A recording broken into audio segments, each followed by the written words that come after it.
మరి 40 దినములు నిర్గమాకాండములో ఉన్న అనేక విషయాలను ధ్యానిస్తూ ఉంటాము. ఇశ్రాయేలులు ఐగుప్తు దేశములో ఉండగా వారు నిట్టూర్పులు విడుచొచ్చు దేవునికి మొరపెడుతూ ఉన్నారు. వారు చేస్తున్న పని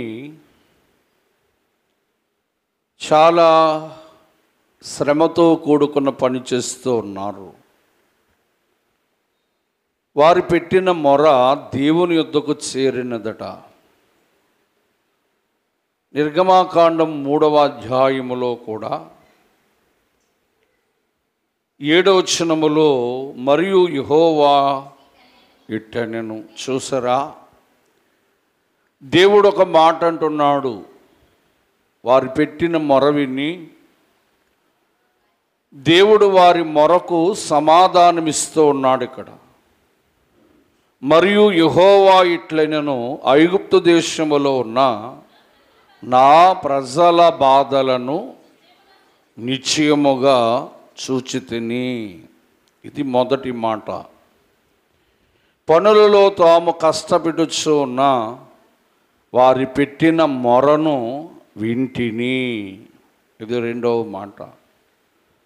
వారు దుఃఖము నాకు తెలిసి ఉన్నది. ఇది మూడవ మాట.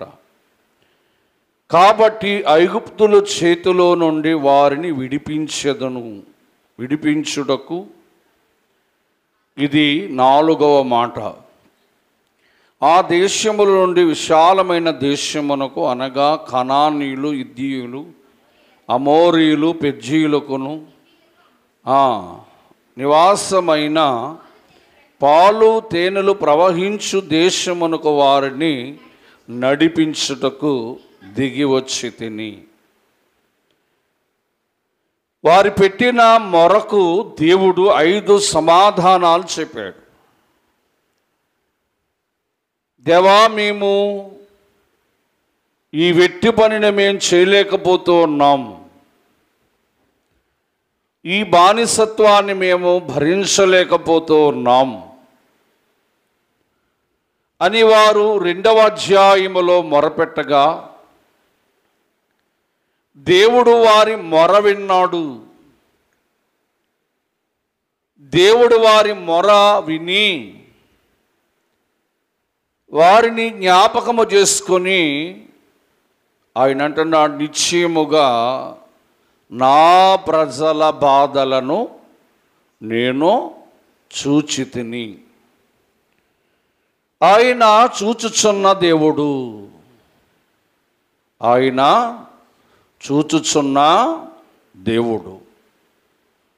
ఆదికాండం 16వ అధ్యాయం 13వ వచనములో ఆగరు అనే ఆమె దేవునికి పేరు పెట్టింది ఏంటంటే, అది చూచుచున్న దేవుడవు నీవే అని పేరు పెట్టెను. దేవుడు సర్వమానవారిని చూస్తూ ఉన్నాడు. నేను నా ప్రజల బాధలను చూచాను అన్నాడు కదా. మేము ఇంత బాధపడుతూ ఉంటే దేవుడు ఏమాత్రమో నా బాధలో నన్ను చూచుటలేదు అని దేవుని మీద నింద వేస్తూ ఉంటాం. దేవుని దైవజనుడు అన్నారు, నేడు దేవుడో నిన్ను చూడవచ్చినాడు,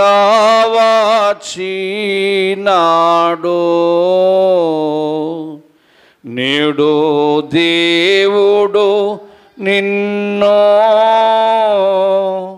చూడవచ్చినాడు,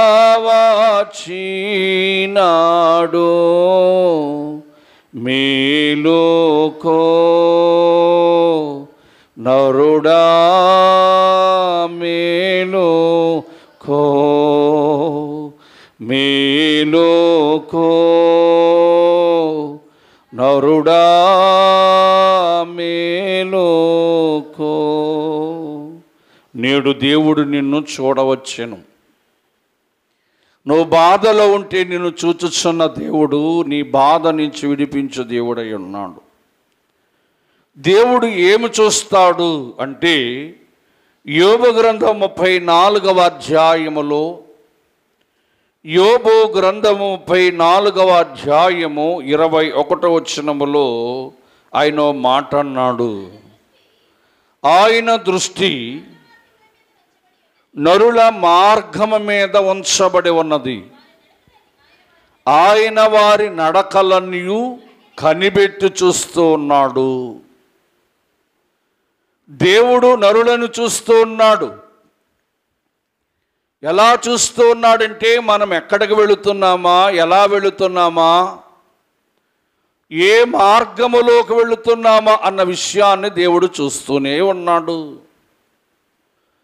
ఆయన అంటున్నాడు, కనిపెట్టు చూస్తూ ఉన్నాడంట. నీ నడకను ఆయన కనిపెడుతున్నాడు. ఎలా నడుస్తున్నావు, ఎక్కడికి నడుస్తూ ఉన్నావు, ఏ స్థలమునకు నడుస్తూ ఉన్నావు, ఆ స్థలము మంచిదా కాదా అన్నది దేవుడు చూస్తూనే ఉన్నాడు. గనుక ఆయన అంటున్నాడు, నా ప్రజల బాధలను నిశ్చయముగా నేను చూసి తిని. గనుక ఆయన బాధలనే కాదు, ఆయన మనం నడిచే నడక చూస్తూ ఉన్నాడు. లోకాసువార్త 5వ అధ్యాయం 20వ వచనములు అంటాడు, నేను వారి విశ్వాసమును చూచి తిని. దేవుడు మన నడకను చూస్తూ ఉన్నాడు, మన విశ్వాసాన్ని కూడా చూస్తాడంట. ఎవరిది ఎటువంటి విశ్వాసమో, ఎంతటి విశ్వాసమో ప్రభువు చూస్తూ ఉన్నాడు. ఏమ్మా దేవదాసయ్య గారు అన్నారు, మనకి ఎంత ఉండాలంటే విశ్వాసం అంటే ఆవగింజంత, ఆవగింజంత విశ్వాస మమరియున్నా, ఆవగింజంత విశ్వాస మమరియున్నా, కొండ కదిలి సముదాన కూలిపడును. ఎంత ఉండాలి అంటే ఆవగింజంత విశ్వాసం ఉండాలని అయ్యగారు అన్నారు. అదే దైవజనుడు ఏమన్నారంటే, ఆవగింజంత చిరు పాపమంటి ఉన్నా వధువ సంఘములోనికి చేరుదేట్లు. ఆవగింజంత పాపముంటే వధువు సంఘములోనికి చేరేదెట్లు అన్నారు దైవజనుడు. గనుక విశ్వాసి యొక్క దేవుడు బాధలనే కాదు, వారు నడిచే నడకను చూస్తూ ఉన్నాడు. మన విశ్వాసాన్ని కూడా ప్రభు చూస్తున్నాడు. నీ విశ్వాసము అల్ప విశ్వాసమా, నీ విశ్వాసము అవిశ్వాసమా, నీ విశ్వాసము దేవునిలో గొప్ప విశ్వాసమా అన్నది దేవుడు చూస్తూనే ఉన్నాడు. కనుక దేవుడు ఏమి చూడగలడంటే విశ్వాసమును చూచువాడై ఉన్నాడు. మత్తయి సువార్త 6వ అధ్యాయము 6వ వచనములో, నువ్వు ప్రార్థన చేయుట నేను చూచుచు ఉన్నానన్నాడు. రహస్యముగా ప్రార్థన చేయుట రహస్యముగా నీ తండ్రి చూచును అని ఉంటుంది అక్కడ. మనము రోజు ప్రార్థన చేస్తున్నామా లేదా, రోజు ప్రార్థన చేస్తున్నామా లేదా అన్న విషయాన్ని ఎవరు చూస్తూ ఉన్నారు అంటే దేవుడు చూస్తూ ఉన్నాడు. ఒక దినము ప్రార్థన చేసి మరొక దినము ప్రార్థన చేయలేని వానిగా ఉంటే నీ దేవుడు నీ ప్రార్థన కొరకు చూస్తూ ఉన్నాడు. గదిలోకి వస్తావని, గది తలుపులు వేస్తావని, గది తలుపులు వేసిన తర్వాత మోకరిస్తావని, మోకరించిన తర్వాత నువ్వు ప్రార్థన చేస్తావని నీ ప్రార్థన వైపు ప్రభు చూస్తున్నాడు. నువ్వెంతగా ప్రార్థన చేస్తావో, ఏమని ప్రార్థన చేస్తావో ఆ ప్రార్థనకు ప్రతిఫలం ఇవ్వాలని ప్రభు చూస్తూనే ఉన్నాడు. దేవుని ప్రియులారా, ప్రభు అంటున్నాడు, నా ప్రజల బాధలను నేను నిశ్చయముగా చూచాను. నేను నా ప్రజల బాధలనే కాదు, వారు నడుచు నడకలను చూస్తాను, వారి విశ్వాసమును చూస్తాను, వారు చెయ్యు ప్రార్థనల వైపున చూస్తూ ఉంటాను అని ప్రభు తెలియచేస్తూ ఉన్నాడు. ఇంకా ఏం చూస్తాడు అంటే, లోకాసువార్త 7వ అధ్యాయం 13వ వచనములో ఏడ్చుచున్న వారి వైపు చూస్తూ ఉన్నాడు ఆయన. ఒక స్త్రీ ఏడుస్తూ ఉంది, ఒక స్త్రీ ఏడుస్తూ ఉంది తన బిడ్డ చనిపోయాడని. ఏడ్చుచున్న ఆమె వైపు చూసి అని ఉంటుంది అక్కడ. ఏడుస్తున్నావా? నీ బ్రతుకు సరిలేదని, నీ జీవితము సరిలేదని, అయ్యో నీ ఆరోగ్యము సరిలేదని ఏడుస్తున్నావా? అప్పుల బాధలు అధికమైపోయాని ఏడుస్తున్నావా? అయ్యో నేను అనుకునే కార్యము జరగలేదని ఏడుస్తున్నావా? ఏడ్చుచున్న వారి వైపు ప్రభు చూస్తాడు. ఏడుపులో నుంచి వారికి ఓదార్పునిచ్చుటకు, ఏడుపు నుంచి వారికి విముక్తిని దయచుటకు, ఏడ్చుచున్న వారి కన్నీళ్లను తుడుచుడకు ఆయన చూచుచున్నవాడై ఉన్నాడు. స్నేహితులారా, ప్రభు ఇంకా ఏమి చూస్తాడు అంటే, లోకాసువార్త 13వ అధ్యాయము 12వ వచనములో ఆ బలహీనముగా ఉన్న ఆమె వైపు ప్రభు చూశాడు. ప్రియ సహోదరుడారా, 18 సంవత్సరాల నుంచి ఒక స్త్రీ బలహీనముగా ఉంది. ఆమె వైపు ప్రభు చూసి, అమ్మా నీ బలహీనత నుంచి నీవు విడుదల పొందు. ప్రభు కనుడు చూస్తూనే ఉన్నాయి. ఆకాశమందున్న ఆసీనుడైన దేవుని కనులు మనం చూస్తూనే ఉన్నాయి. దేవుని ప్రియులారా, ఆయన చూస్తూ ఉన్న దేవుడు. అందుకే ఆగారు అంటుంది, ఆయన చూచుచున్న దేవుడు, ఆయన కనులకు మరుగేది ఏమీ లేదు. దేవుని ప్రియులారా, కనుక ఆయన మన బాధలను చూడడమే కాదు, మన నడకను చూడడమే కాదు, మన విశ్వాసమును చూడడమే కాదు, మన ప్రార్థన చూడడమే కాదు, మనము కన్నీరు కార్చుట లేదా ఏడ్చుటే చూడడమే కాదు, ఆయన బలహీనుల వైపు చూస్తూ ఉన్నాడు. ఈ మందిరములో నీ బలహీనత ప్రక్కవారికి తెలియకపోవచ్చేమో కానీ, అయ్యో నేను ఇంత బలహీనముగా ఉన్నాను, ప్రభు నన్ను చూస్తాడా అంటే ప్రభు నీ వైపు చూచువాడై ఉన్నాడు. నీ బలహీనత నుంచి నిన్ను బలపరచువాడై ఉన్నాడు.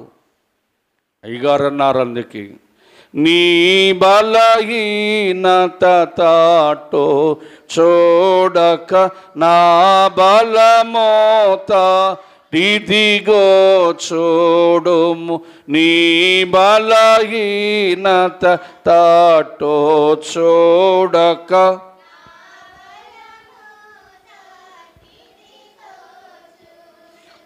నీ బలమునకు మించిన పనులోని,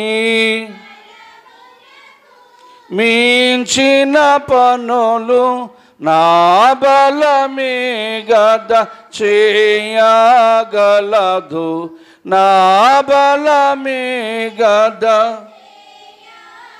నీ బలహీనతతో చూడక దేవుని బలముతో చూడు. నీ బలహీనమునకు మించిన పనులు దేవుని బలమే కదా చేయగలదు అని తండ్రి గారు పాట రాశారు. ప్రియ సహోదరులారా, ఆయన మన నడకను చూస్తూ ఉన్నాడు, మన విశ్వాసాన్ని చూస్తూ ఉన్నాడు, మన ప్రార్థన చూస్తూ ఉన్నాడు, మనం కన్నీరు కార్చుడు చూస్తూ ఉన్నాడు. అంతేకాదు పిల్లరా, మనము బలహీనులుగా ఉండడము కూడా ప్రభు చూస్తున్నాడు. ఇంకా ఏం చూస్తాడట తెలుసా? లోకాసువార్త 21వ అధ్యాయము 22వ వచనాన్ని మనం చూస్తే, కానుక పెట్టెలో డబ్బులు వేయుట చూచెను అని ఉంటుంది. అక్కడ ఈ ఆదివారం ఎవరెవరెంత కానుకలు వేస్తూ ఉన్నారో, ఎవరు మనస్ఫూర్తిగా దేవునికి కానుక అర్పించుచున్నారో అన్నది దేవుడు చూస్తూ ఉన్నాడు. ప్రియ స్నేహితులారా, దేవుడు పలికిన మొదటి మాట ఏంటంటే, నేను నా ప్రజల బాధలను నిశ్చయముగా చూచితిని. రెండో మాట ఏంటంటే, ఆయన అంటున్నాడు, పనులలో వారు పెట్టిన కష్టమును బట్టి వారి పెట్టిన మొర వింటిని. వారు పెట్టిన మొర విన్నాడట దేవుడు. స్నేహితులారా, చూడండి, వాక్యములు అంటున్నాడు 94వ దావీదు కీర్తన 9వ వచనములో, చెవులను కలుగ చేసిన వాడు వినకుండునా. ఏమండి, మనకు చెవులిచ్చిన వారెవరో? దేవుడు.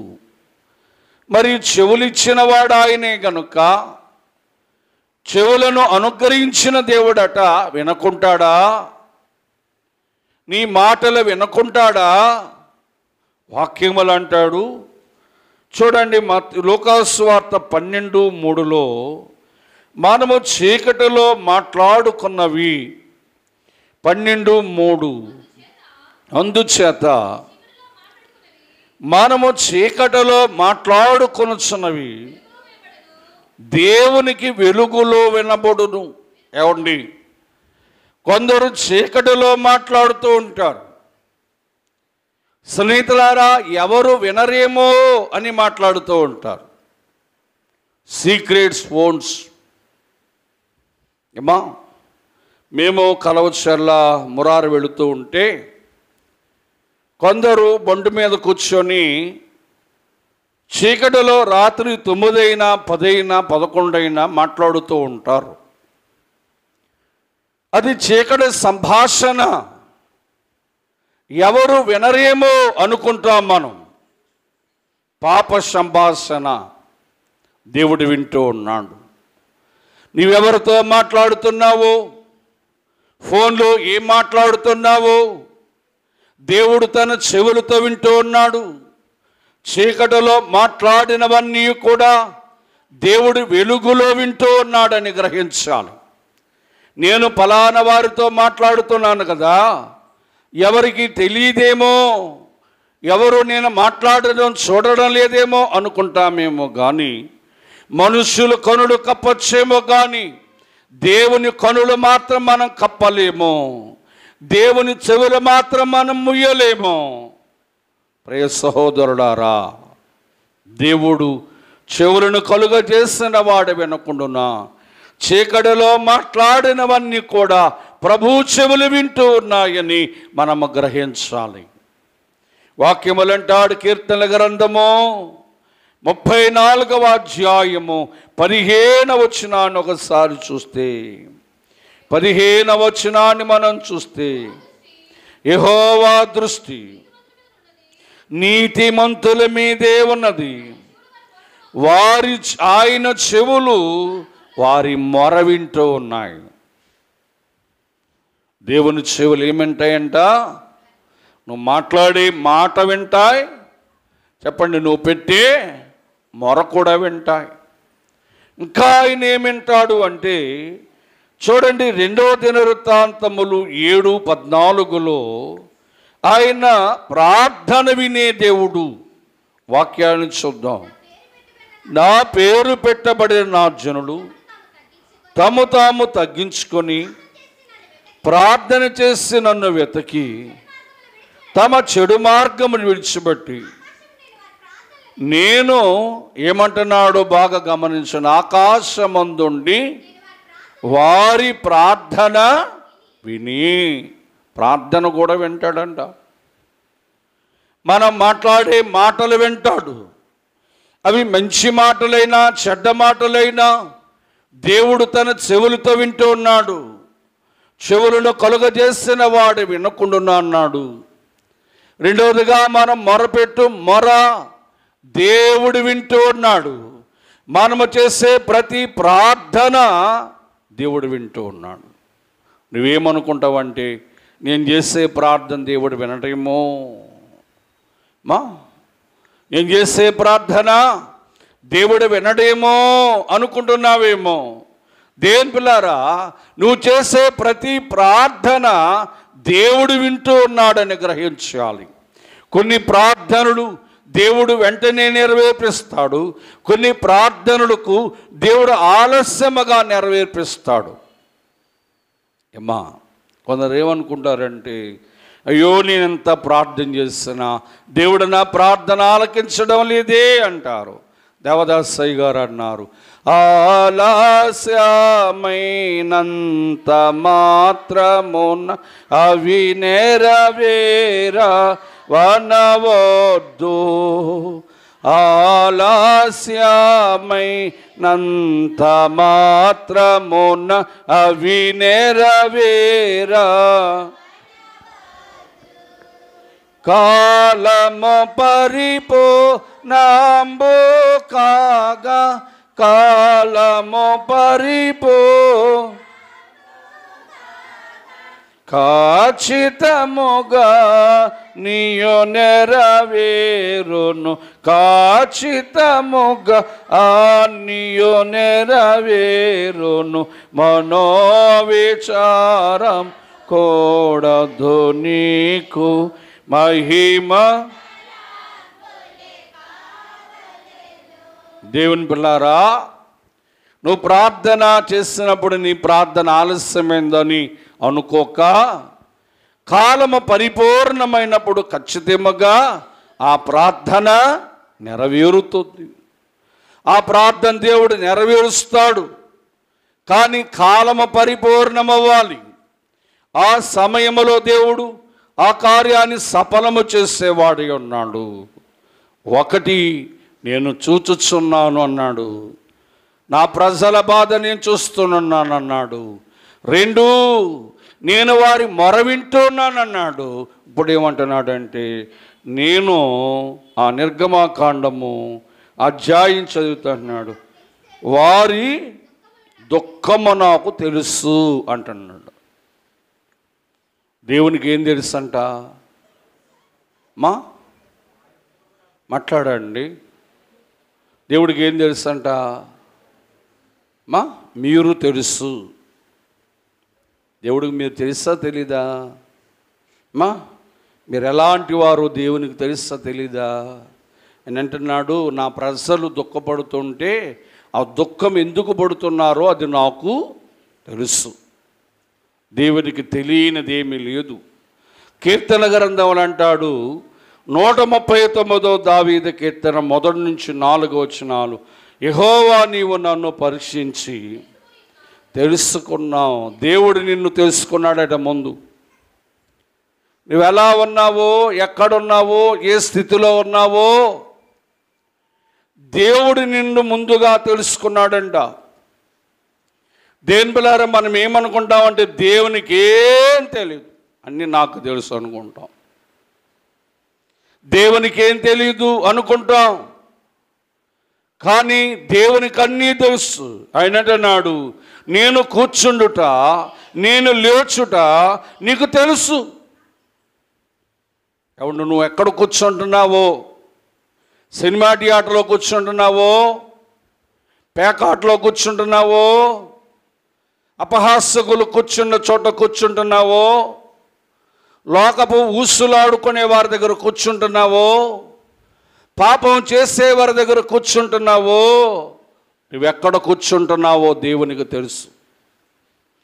ఉదయమేమో దేవుని మందిరంలో కూర్చొని, మధ్యాహ్నమేమో సినిమా థియేటర్లో కూర్చుంటున్నావేమో, సాయంత్రం అయితే పేకాడ దగ్గర కూర్చుంటున్నావేమో, పాపము ఊసులాడే వారి దగ్గర కూర్చుంటున్నావేమో, అపహాస్యములాడే వారి దగ్గర కూర్చుంటున్నావేమో, దేవునికి తెలుసు. నువ్వెక్కడ కూర్చుంటున్నావో దేవునికి తెలుసు. నీవు లేచుట నాకు తెలుసు, నీ తలంపు పుట్టక ముందే. ఏమంటే నీ తలంపేంటో దేవునికి తెలుసు అంట. నువ్వేం తలస్తున్నావో, నీ తలంపులో అది మంచి తలంప, చెడ్డ తలంప అన్నది కూడా దేవునికి తెలుసు.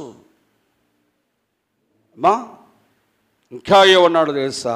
నా నడక, నా పడక పరీక్షించి నీకు బాగుగా తెలుసు. ఏమా మనం ఎలా నడుస్తున్నామో, వంకరగా నడుస్తున్నామా, మంచిగా నడుస్తున్నామా? లోకములో నడుస్తున్నావా, పాపములో నడుస్తున్నామా? ఈ దేవునికి తెలియదు అనుకుంటున్నావేమో. ఏమా ఆయన అంటున్నాడు, నీవు నడక నీ పడక నాకు తెలుసు. ఇక వాక్యములో 4వ మాట ఏమంటాడు? యెహోవా నా మాట నా నాలుకకు రాకముందే అది నీకు పూర్తిగా తెలుసు. దేవుని స్తోత్రం. అమ్మా నువ్వేం మాట్లాడతావో చెప్పండి, నీ మాటలు ఏమిటో అది కూడా ఎవరో తెలుసంట. మా దేవుని గుళ్ళోనేమో దేవుని మాటలు, లోకంలోనేమో లోక సంబంధమైన మాటలు. ఎవరి దగ్గర ఏ మాట మాట్లాడుతున్నావో, ఎవరిని విమర్శించి మాట్లాడుతున్నావో, ఎవరిని కించపరిచి మాట్లాడుతున్నావో, ఎవరి కొరకు సొనుగుకుంటూ మాట్లాడుతున్నావో దేవునికి తెలీదా? దేవునికి తెలీదా? దేవుడు అంటున్నాడు, నా ప్రజల యొక్క దుఃఖము నాకు తెలుసు. ప్రజలు కూర్చోవడం తెలుసు, లేవడం తెలుసు, నడవడం తెలుసు, పడుకోవడం తెలుసు, వారి మాటలు తెలుసు, వారి బుద్ధి తెలుసు. ఏమండి పిల్లారా, నీ భర్తకు తెలియదేమో నీ మనస్సు, కానీ నీ దేవునికి నీ మనస్సులో ఏముందో తెలుసు. నీ భర్త దగ్గర నువ్వు దాస్తున్నావేమో. దేవుని పిల్లారా, నీ భర్తకు నీ రహస్యం తెలియకపోవచ్చు, నీ పాప కార్యం తెలియకపోవచ్చేమో, కానీ దేవునికి తెలుసు. ఒకరోజు బట్టబల్లి అయిపోద్ది. దేవునికి మరుగు చేసేది ఏదీ లేదు. దేవుని పిల్లారా, ఆయన అన్నాడు, నా ప్రజల బాధ నేను చూశాను. ఇప్పుడు నేను చూస్తాడట, నా ప్రజల బాధ నేను చూశాను, నేను వారి కొరకు తెలుసుకున్నాను, నేను వారి మొర విన్నాను. ఇక 4వ మాట ఏంటంటే నిర్గమాకాండము, కాబట్టి ఐగుప్తుల చేతిలో నుండి విడిపించుటకు. ఏమండి మొదటి మాట చూస్తాడట, 2వ మాట వారి పెట్టిన మొర విన్నాడంట, 3వ మాట ఆయన తెలుసుకున్నాడంట, 4వదిగా అంటున్నాడు, నేను వారిని విడిపిస్తాను. ఏమండి ఏం చేస్తాడంట? విడిపిస్తాను.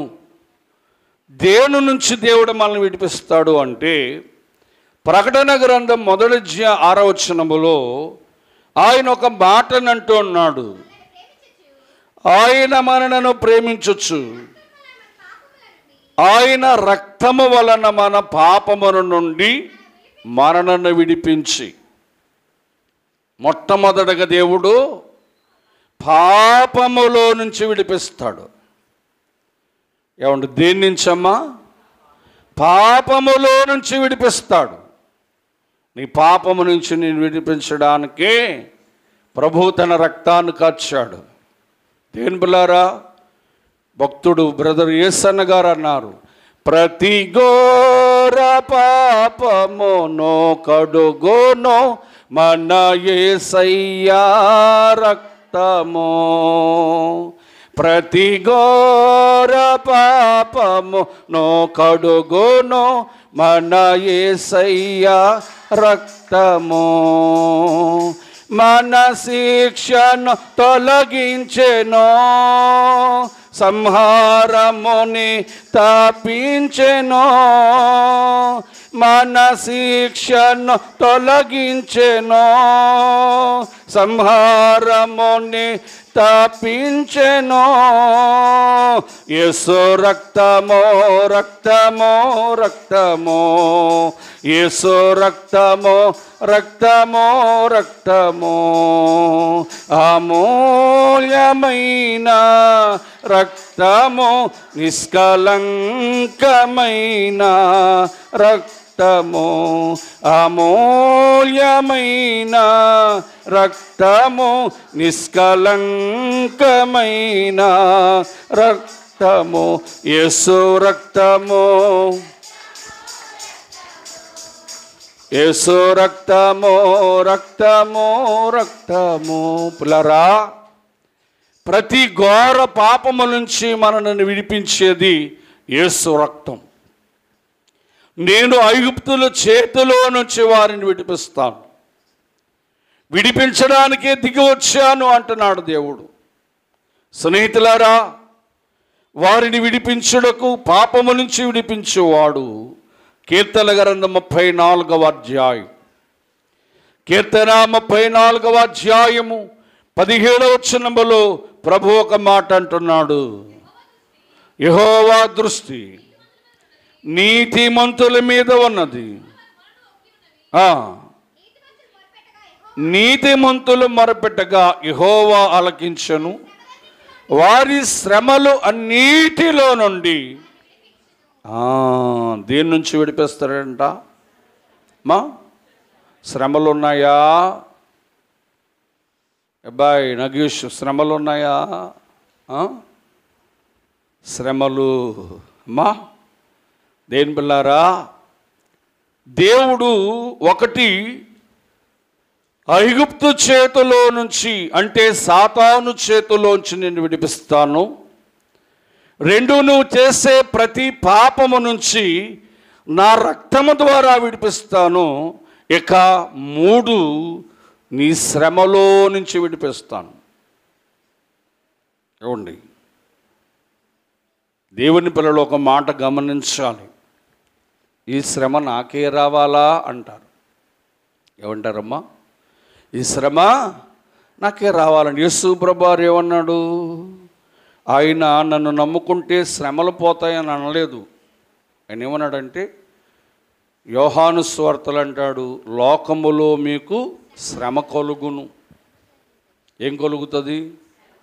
లోకములో ఉన్న మీకు శ్రమలే కలుగును, అయినా మీరు ధైర్యంగా ఉండండి అన్నాడు. దేవుని బిడ్డలైన మనకే శ్రమలు. ఏమంటే దేవుడి బిడ్డలైనా చెప్పండి అమ్మా, మీకు ఎవరికి శ్రమలు లేవనుకుంటా? శ్రమ తెస్తూ తెస్తూ ఉపకారం చేస్తాడంట. శ్రమలుపకారం శ్రమలేహారం శ్రమలాత్మకు శృంగారం. శ్రమ వస్తూనంట ఉపకారాన్ని చేస్తుందంట. శ్రమ నుంచి విడిపించే దేవుడు. నేను ఇన్ని శ్రమల్లో ఉన్నాను కదా, దేవుడు నా శ్రమలో నుంచి నన్ను, నా కుటుంబాన్ని విడిపిస్తాడా అని అనుకుంటున్నావేమో. ఆయన మాటిస్తూ ఉన్నాడు, నా ప్రజలను ఐగుప్తు చేతిలో నుంచి విడిపిస్తాను, వారి పాపములోంచి విడిపిస్తాను, వారి శ్రమలలో నుంచి విడిపిస్తానన్నాడు. ఇంకా దేని నుంచి విడిపిస్తాడు అంటే, కీర్తన గ్రంథము 34వ అధ్యాయం, నా వాక్యం ముగింపులోకి వస్తూ ఉన్నాను. కీర్తన గ్రంథం 34వ అధ్యాయం 19వ వచనాన్ని మనం చూద్దాం. నీతిమంతులకు కలుగు ఆపదల అనేకములు, వాటన్నిటిలో నుండి దేవుడు వారిని ఆపదలో నుంచి. ఆపదలో ఉన్నావమ్మా? ఆపదలో ఉన్నావా? అయ్యో, నేను చాలా ఆపదలో ఉన్నాను, ఈ ఆపదలోంచి నన్ను విడిపించేవారెవరున్నారని అడుగుతున్నావా? దేవుడు వాక్యములు అంటున్నాడు, నీకు ఆపదలు అనేకమైన ఆపదలు ఉండొచ్చేమో కానీ నీ ఆపదలన్నిటి నుంచి విడిపించే దేవుడని నేనే. నీ ఆపద నుంచి నిన్ను తప్పించే దేవుడని నేనే. నీ ఆపద నుంచి నిన్ను తొలగించు దేవుడని నేనే. నీ ఆపద నుంచి నిన్ను తప్పించు దేవుడని నేనే. దేవుడు నిన్ను ఆపదలో నుంచి విడిపిస్తాడట. దేవుని బిడ్డలారా, మరొక మాట చూస్తే లూకాసు వార్త 13:12, దేవుడు దేని నుంచి మనల్ని విడిపిస్తాడు? యేసు ఆమెను చూచి రమ్మని పిలిచి, అమ్మా, నీ బలహీనత నుండి విడుదల. ఆమెను 18 సంవత్సరాల నుంచి ఉంది ఆమె బలహీనత. దేవాలయానికి వచ్చింది. దేవాలయంలో ప్రభు కూడా ఉన్నాడు. ఆమె ప్రభువును చూడలేదు, కానీ ప్రభు ఆమె వైపు చూసి అంటున్నాడమ్మా, నీ బలహీనత నుంచి నీవు విడుదల పొందు. ఏమండి, మన బలహీనతలు చాలా ఉన్నాయి. కొందరికి తలలో, కొందరికి నడుములో, కొందరికి గుండెలో, కొందరికి మోకాళ్ళలో, కొందరికి ఉదరములో, ఎన్నో బలహీనతలు. అమ్మా చెప్పండి, ఎన్నో బలహీనతలు. పిల్లరా, మరి నీ బలహీనత నుంచి నీవు విడిపింపబడాలి అంటే ఆ బలహీనత గల కారణం ఆమెకి ఏంటంటే ఒక దయ్యం పట్టేసింది ఆమెను. పట్టేసి చాలా బలహీనం చేసేసింది. దేని పిల్లరా, అస్సలే లేవలేనట్లుగా, నడవలేనట్లుగా, కూర్చోలేనట్లుగా అంత బలహీనం చేసింది. అంత బలహీనంగా ఉన్నా ఆమె దేవుని మందిరాన్ని మానలేదు. ఆమె దేవుని మందిరానికి రావడం మానలేదు. దేవుడు ఆ బలహీనత నుంచి ఆ మందిరములోని ఆమెను విడిపించాడు. కనుక నా ప్రజలను ఐగుప్తు చేతి రాజు చేతి నుంచి నేను విడిపించేదను. ఆయన సాతాను చేతి నుంచి మనల్ని విడిపిస్తాడు, పాపములోంచి విడిపిస్తాడు, శ్రమలోంచి విడిపిస్తాడు, మన ఆపదలోంచి విడిపిస్తాడు. మనకు కలిగే ప్రతి బలహీనత నుంచి ఆయనే మనలను విడిపిస్తాడు. ఇక 5వ మాట ఏంటంటే, నేను వారిని నడిపిస్తాను. ఒకటి చూస్తున్నాను అన్నాడు. నా ప్రజల బాధ చూస్తున్నాను అన్నాడు. చూసిన దేవుడు ఇన్నా 2వ మాట అంటున్నాడు, నేను వారు పెట్టిన మొర విన్నానన్నాడు. నేను మీ కొరకు తెలుసుకున్నాను. మీరు ఎంత కష్టంలో ఉన్నారో, ఏ ఇబ్బందిలో ఉన్నారో, ఏ ఆపదలో ఉన్నారో, మీరు ఎక్కడ కూర్చుంటున్నారో, ఏ పని చేస్తున్నారో నేను తెలుసుకున్నాను అన్నాడు. తెలుసుకుని అంటున్నాడు, నేను మిమ్మల్ని విడిపిస్తాను. ఐగుప్తు చేతి రాజు నుంచి, సాతాను చేతు నుండి, మీ పాపము నుండి, మీ శ్రమ నుండి, మీ బలహీనత నుండి, మీ ఆపద నుండి నేను మిమ్మల్ని విడిపిస్తాను అని మాట ఇచ్చి అంటున్నాడు. విడిపించిన తర్వాత ఏమన్నాడంటే, నడిపిస్తాను. నిర్గమాకాండము అధ్యాయం చూడండి. పాలు తేనెలు ప్రవహించు దేశమునకు నడిపించుటకు. ఏమండి, దేవుడు మనల్ని ఏం చేస్తాడంట?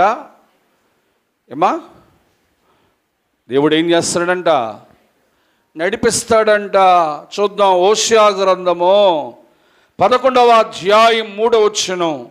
హోషేయ గ్రంథం 11వ అధ్యాయం 3వ వచనం. ఎఫ్రాయిము చేయి పట్టుకొని ఏం చేస్తాడంట? దేవుడు మన చేయి పట్టుకుంటాడంట. ఏమండి, పిల్లలు పడిపోకుండా ఏం చేస్తాం? మీరు పిల్లల్ని పెంచలేదా? మాట్లాడండి అమ్మా. మా చిన్న మనవరాలు సోఫా ఎక్కుతుంది, పడిపోతా ఉంటే నేను పట్టుకున్నాను అంటుంది. పిల్లలకి ఎంత తెలివిచ్చేస్తాడు దేవుడు. దేవుని పిల్లలు చెయ్యి పట్టుకొని నడిపిస్తాడంట. ఎందుకు పట్టుకుంటాడంటే, నువ్వెక్కడైనా పడిపోతావేమో అని, నీవెక్కడైనా బంధులో జారిపోతావేమో అని, నీవెక్కడైనా తప్పిపోతావేమో అని, దేవుని మార్గం విడిచిపెట్టి లోక మార్గంలోనికి పోతావేమో అని దేవుడు నీ చెయ్యి పట్టుకొని నిన్ను నడిపిస్తాడు. నువ్వేమన్నానంటే, దేవా నా చెయ్యి పట్టుకొని నన్ను నడిపించు. ఇశ్రాయేలులకు ముందుండి నడిపించుచున్న ఓ దైవమా, నీవు మాకు ముందుండి నడిపించు. ఎలా నడిపించాడు తెలుసా? పగలు మేఘస్తంభముగాను, రాత్రి అగ్నిస్తంభముగా ఉండి వారి ప్రజలు నడిపించాడు దేవుడు. పగలెందుకు మేఘస్తంభముగా ఉన్నాడో తెలుసా? వారికి నీడనివ్వడానికి. ఎండవేడి తన ప్రజలకు తలకు తగలకుండా, ఎండవేడిలో వారు నడవకుండా దేవుడు వారికి ముందుగా నడిచాడు. ఇశ్రాయేలుడైన వారికి మేఘమడ్డు పెట్టాడు. పగలు ఎండ దెబ్బ తగలలేదు వారికి, నీడలో నడిచారు. దేవుని పిల్లారా, రాత్రి అరణ్య ప్రాంతములో చలి ఎక్కువగా ఉంటుందని అదే దేవుడు అగ్ని స్తంభముగా మారిపోయాడు. అరణ్యములో చీకటిలో నా పిల్లలు ఉంటారని, వెలుగు వారికి కలగాలని, వేడి వారికి కలగాలని అగ్ని స్తంభముగా మారి వారికి నడిపించాడు ఆయన. దేవుడు నడిపించువాడు ఉన్నాడు. నీ చేపట్టుకున్నాడు. నువ్వు తప్పిపోతావేమో, దేవుని మార్గమును తొలగిపోతావేమో, అయ్యో లోకములో పడిపోతావేమో, నీకేమైనా దెబ్బలు తగులుతాయేమో అని నీ చెయ్యి పట్టుకొని నేను నడిపిస్తూ ఉన్నాడు ఆయన. వాక్యములో చూస్తే కీర్తన గ్రంథము 73వ దావీదు కీర్తన 24వ వచనము. దావీదు అంటున్నాడు, దేవా నీ ఆలోచన చెప్పున నన్ను నడిపించు. మన ఆలోచన చెప్పున మనం నడవకూడదు. ఎప్పుడు మనకు చాలా ఆలోచనలు ఉంటాయి. ఏమా 100 రూపాయలు వేసి 10,000 గెలిచేయాలని ఆలోచన మా ఇవి చాలా తప్పుడు ఆలోచనలు. నీ ఆలోచన ఏంటి? అది మంచి ఆలోచన కాదు. ఏమా దేవుని బిడ్డలారా, రూపాయి పెట్టుబడి ఎట్టి 1000 రూపాయలు లాభం పొందుకోవాలనే ఆలోచన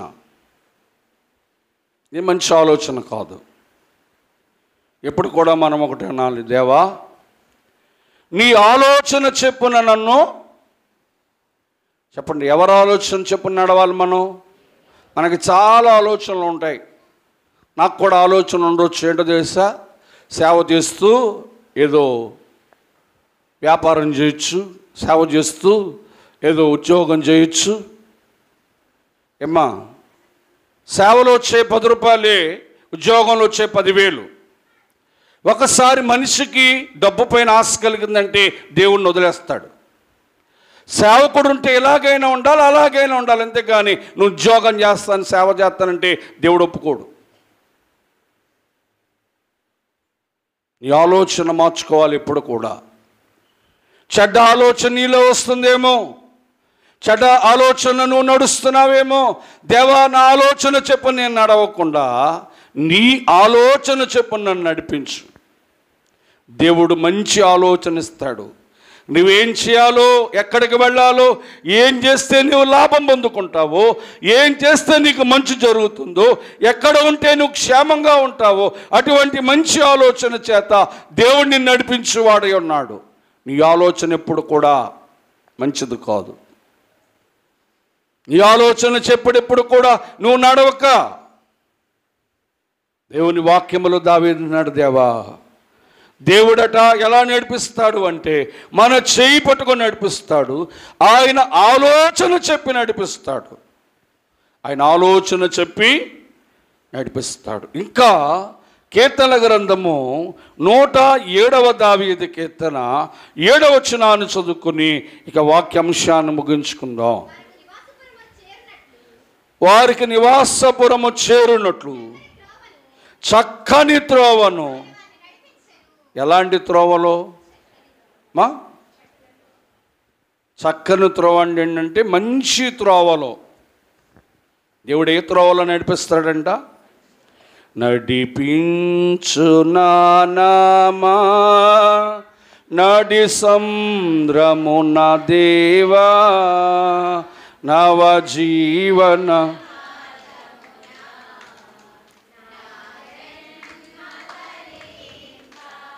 దేవుని స్తోత్రం. ఏమండి ఎలా నడిపించారట మన జీవిత నామను? మా మీరు నడుస్తలేదా ఏంటమ్మా?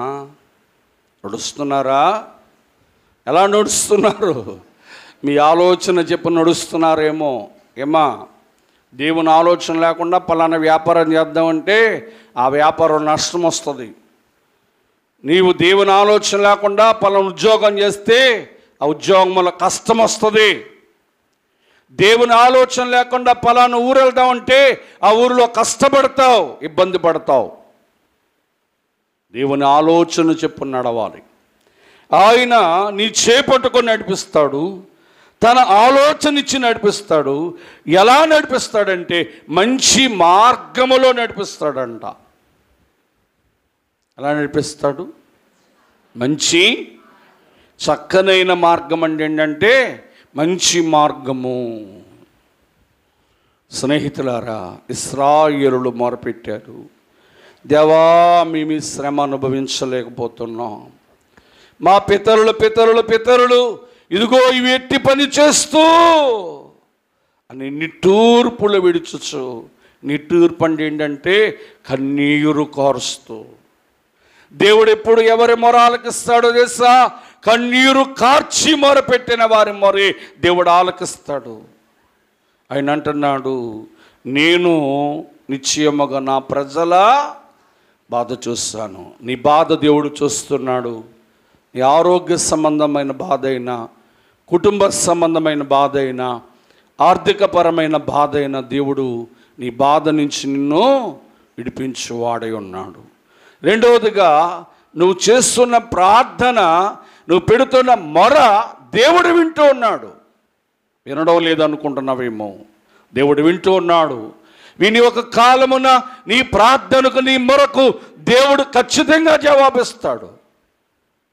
దేవుడు ఖచ్చితంగా జవాబిస్తాడు. ఇక మూడవది, నీ కొరకంతా తెలుసుకున్నాడు. నువ్వు మారావా లేదా, మారినట్టు నటిస్తున్నావా అన్నది దేవుడు తెలుసుకున్నాడు.